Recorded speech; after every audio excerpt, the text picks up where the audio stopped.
Bible कहानी के दो प्रमुख पात्र हैं दाऊद और गोलियात। दाऊद एक छोटे से गांव में रहने वाले लड़के थे जो बहुत ही निम्न वर्ग के थे। वे दिल से बहुत अच्छे और साहसी थे, लेकिन उनकी ऊंचाई काफी कम थी। वह दिन था जब उनके गांव को आधी रात को गोलियात नामक एक राक्षस ने दस्तक दी। गोलियात विशालकाय और दुर्बल लोगों को दहशत में डालने के लिए प्रसिद्ध था, जिसकी वजह से उसके आसपास के गांवों के लोग डर में जी रहे थे। उसने दाऊद के गांव वालों को चुनौती दी कि यदि कोई उससे एक एक युद्ध करके जीत जाएगा तो उसे बड़ा पुरस्कार मिलेगा, लेकिन यदि कोई हार जाता है तो गोलियात उसे और उसके गांव वालों को गुलाम बना देगा। दाऊद को देखकर सभी लोग विचलित हो गए, लेकिन उनके पिता ने उन्हें उत्साहित किया और कहा कि अगर उन्हें अपने सपनों को पूरा करना है तो वे इस चुनौती को स्वीकार करने को तैयार होने की कोशिश करें।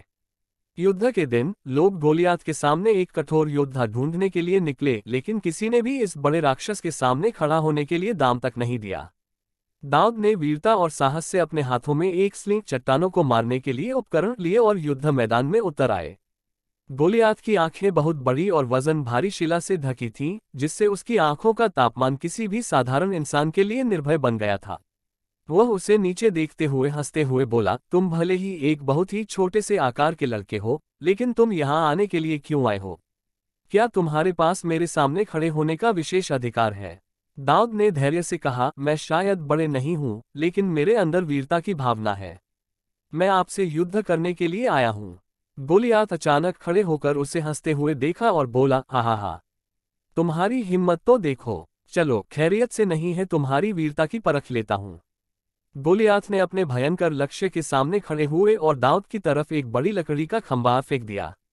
वह खंभा इतनी तेजी से उड़ा जैसे वह एक तेज गति से फुटबॉल की तरह दाऊद की तरफ बढ़ रहा हो। दाऊद ने अपनी वीरता से भरी हुई आंखों से खंभे को निहारा और बिना किसी डर के एक स्लिंग के द्वारा खंभे को विनाश कर दिया। गोलियात आश्चर्यचकित हो गया, क्योंकि कभी पहले किसी ने उसके सामने इतनी साहसिकता और चुस्ती दिखाई थी। उसे यह नहीं समझ आया कि कैसे इस छोटे से लड़के ने उसके भयानक खंभे को तोड़ दिया।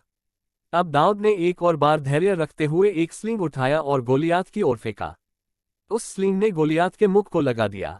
गोलियात खड़े होने की कोशिश करते हुए बहुत विकल हो गया, लेकिन उसकी तबीयत खराब हो गई। दाऊद ने इस अवसर का फायदा उठाते हुए अपने तीसरे स्लिंग से उसे और एक बार मार दिया।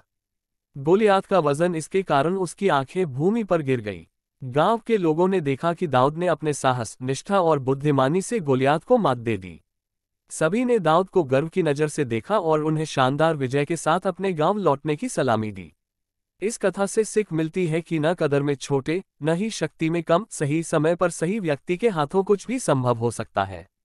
आत्मविश्वास और साहस से सजग रहने से हम सभी अपने लक्ष्यों को प्राप्त कर सकते हैं और आध्यात्मिक रूप से इस विश्वास को बढ़ावा देने से आत्मनिर्भर बनना संभव है।